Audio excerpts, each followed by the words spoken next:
Hey there, YouTube. It's me. I'm here with a book review. Today, the book I'm going to review is called Jack Blank and the Imagination.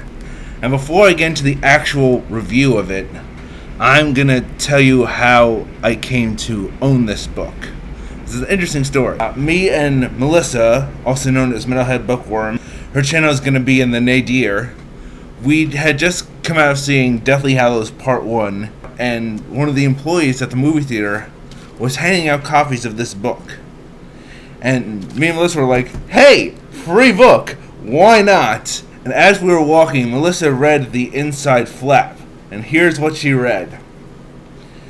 Jack Blank doesn't know who he is or where he comes from. He doesn't even know his real last name. All Jack knows is his bleak, dreary life at St. Barnaby's home for the hopeless, abandoned, forgotten, and lost. Everything changes one morning when Jack receives two visitors. The first is a deadly robot straight out of one of Jack's favorite comic books that tries its best to blow him up. The second is an emissary from a secret country called the Imagination, where all the fantastic and unbelievable things in our world originate, including Jack. Jack soon discovers that he has an amazing ability, one that can make him the savior of the imagination and the world beyond, or the biggest threat they've ever faced. Matt Miklush's debut novel is bursting with robot zombies, warriors, superheroes, ninjas, and all the action, adventure, thrills, and humor they bring. Now, after reading this, and after hearing this, we both said, wow, that sounds really stupid. Melissa didn't even want to have this in her house. So she gave it to me, and I was like, hey, maybe one day when I'm bored, I'll take a look at it.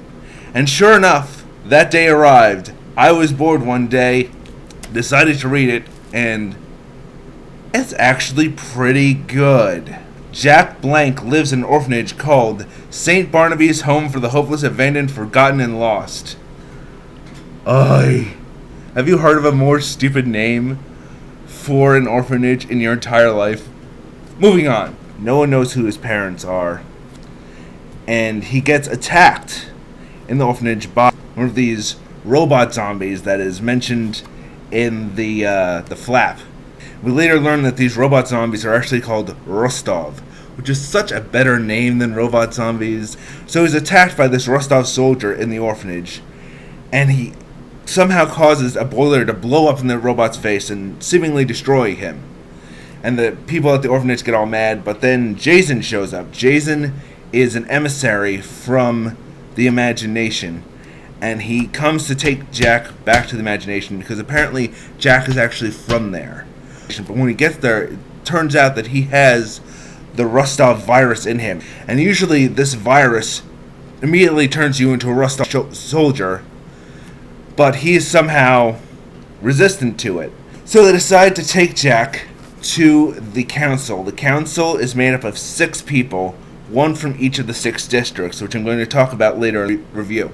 When he's brought before the council, it's discovered that Jack has a power over machines, which is why he's able to hold off the virus, because the virus is essentially a machine, so his body is automatically stopping the virus from taking hold. It is decided that he should remain and go to a special school that is specifically designed to help people develop their powers. The rest of the book is about him impressing these 6 council members who are also in charge of the school so he can become enrolled in the school. To start with, I'm going to tell you about the things I really like in this book. I really like, as far as characters go, Jason is great. He's actually a cyborg. He has a partner named Blue, who's a giant blue giant, and he always has Jack's back throughout the entire book.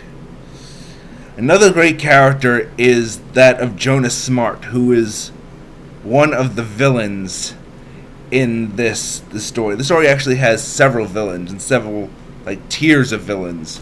But one of the villains is Jonas Smart, who I love. He is so horrible. I love him because he's such a great villain. I love well-written villains, and Jonas is no exception. He is just such an ass, really. I also really like the members of the council, Prime, Hovarth, Virtua, Chi, and especially Stendaval. He is possibly my favorite character in the whole book.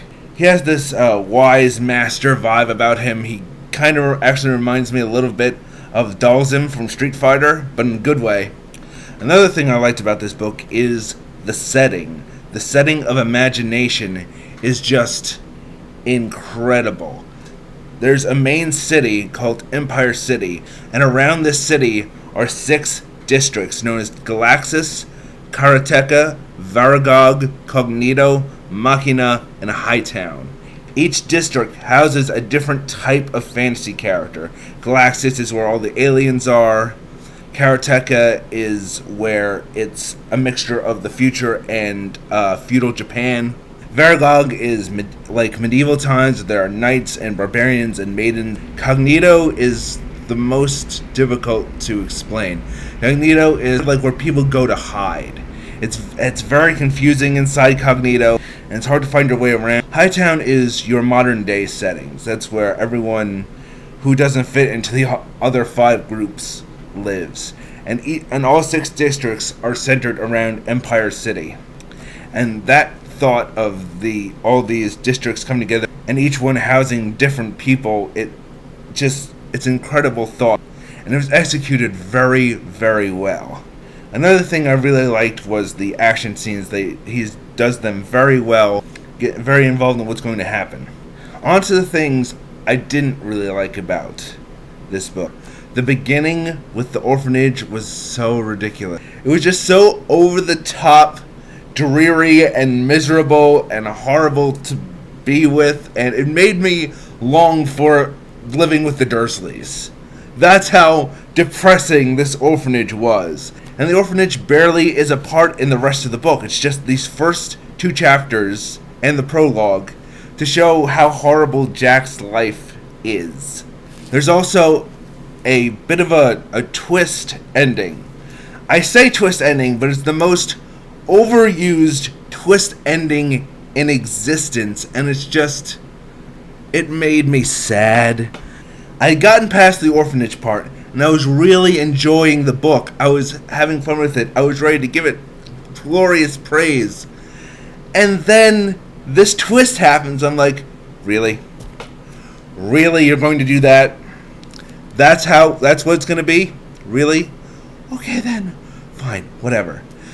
And I could not get over that. And it ruined the rest of the book for me. Other than that, I really did enjoy the ending. But that twist made it so ridiculous.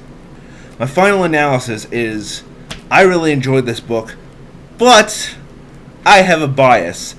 I am a huge fan of all fantasy literature. If there's anything fantasy to do with it, I'm in. So if you are a fantasy fan, I would recommend this book. If, however, you're not a big fantasy fan, or just read fantasy casually, I might stay a little clear of it. If you're not into fantasy, this is not the best book to change your mind about it. My final score for this book is 3 stars. And what I mean by 3 stars is that it's slightly above average.